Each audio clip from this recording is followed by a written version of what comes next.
I'm here with Dr. Anthony Gunn, author of Be Confident, and I'm going to ask him a couple of questions about confidence. So thank you for coming in.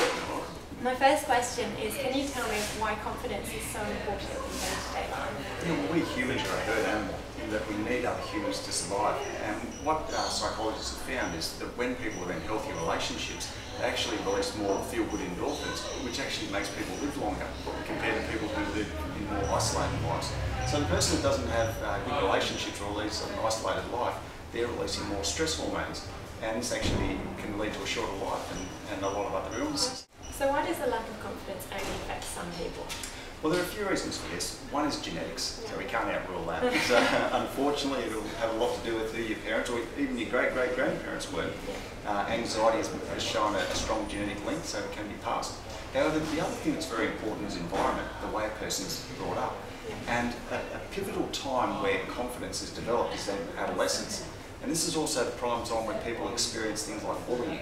So if a person maybe is a bit overweight, underweight, too tall, too short, then they can be a prime target for bullying, which in turn can impact their self-confidence. Okay. So I know you have an experiment for me to demonstrate what happens when people suffer from anxiety. Yeah. Do you want to show me what the experiment is? All right, well, if I just sort of lead into you what this is about. Basically, when we get anxious, what happens, or especially in social situations, we experience a mind freeze. So some of your viewers maybe have experienced or relate to this in that they'll be there introduced to someone and they forget their name and they freeze. Or likewise, when a bully has a go at us in a public situation, but we can't think of a comeback, our mind just freezes. And it's not until a few hours later that we go, hang on, I should have said it. And so what's actually happening here is the logical part of the brain occurs at the front here. And so when that's starved of blood, our minds go blank because there's too much blood going to the fear centre and not enough to the front.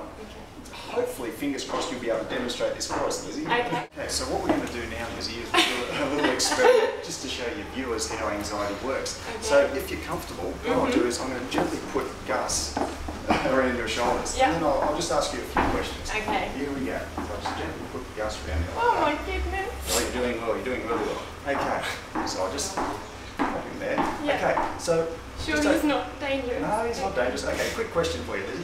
What's 1 + 2 + 3? And I'll let Gus go. There we go. 6. Well done. Okay, what did you have last night for breakfast? Oh, sorry, for tea. I can't actually think what I had. I had a stir fry. Okay.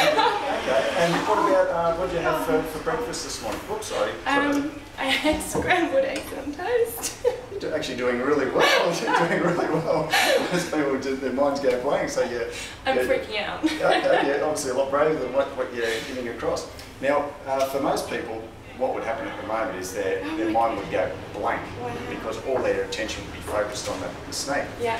What's interesting too is we actually are hardwired to fear snakes. Sorry, I control his head there. And fear of snakes starts about 2 years of age. Okay. So prior to that, children aren't even scared of them. Like, pretty much chew on them. I think they're a big toy. And after that, that's when we start fearing them. Okay. And the reason for that is that it's hardwired into us because in cave people times, if a snake bit you, you probably would have been dead. So it's in our own best interest to be scared of them. Going back to confidence, why is it that we care so much about what other people think of us? Well, humans' #1 fear, even more than snakes and even more than dying, is worrying what other people think of us. Or put it another way, it's rejection. Fearing rejection. Now, going back to cave people times, if you were kicked out of a tribe or a clan back then, it meant certain death. So this has been hardwired into us to worry what other people think of us. It's for our own good. Okay, so what can we do to stop caring what other people think about us? So the trick is people, what they try to do is ignore their fear. The worst thing you can do is ignore it because you can't get rid of it. And the more you try to get rid of it, the worse it gets. Now, this actually impacts people a lot in social situations. So I'm not going to worry. I'm not going to let anyone see I'm scared. And so it actually compounds it. And so they'll say less because they don't want to look stupid, or they won't go certain places. So the thing is, acknowledge your fear as normal. Everyone's got it. And the moment you can do that, it drops dramatically. Okay. So what tips do you have for people to achieve that? Okay. You're doing well. The #1 thing here is to take small steps. A very risky strategy, a lot of people say, is fake it till you make it. Now, unfortunately, that's again. Reason being, if you fake it till you make it, it could work, but it may not too. It's a bit like someone who doesn't know how to swim and jumping in the deep end of a pool and trying to learn. You're asking for trouble. It's not a good strategy. Yeah, this is true. So the best way, there you going there. Yeah, I'm okay. You're doing really well. You may have found your new profession, snake handler. So the way to deal with this is to break things down into small steps. Yeah. So it's crazy to go and face the most scariest social situation you can. Coming back, a few quick tips for your viewers there, to help step out of comfort zones is to start small. So some simple things they could do is something like wearing a piece of clothing that they wouldn't normally wear. Okay. Other things is, instead of sending a text message or email, which we all do, it's too easy. You pick up the phone. Okay. Likewise, if a person resists going to the work lunchroom, and instead just has their lunch at their desk, try going to that lunchroom, even once a week. It could also be something as simple as saying hello to someone you wouldn't normally, or even eating in a cafe that you wouldn't normally go to.